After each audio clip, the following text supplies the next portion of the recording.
মাকে বলছি পূজাকে পার্মানেন্টলি এ বাড়িতে রাখার ব্যবস্থা করতে। ওকে ওকে।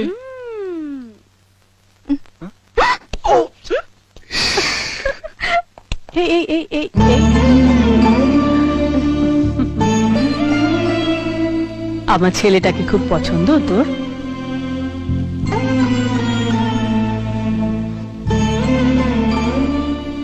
বর্ষা আমাকে সব বলেছে।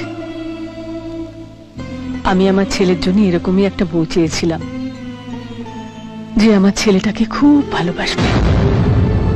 হবি আমার ছেলের বউ? হুম?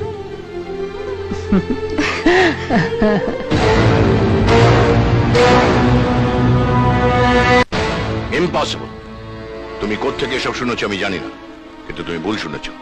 মোনা নিজের চোখে সব দেখেছে, নিজের কানে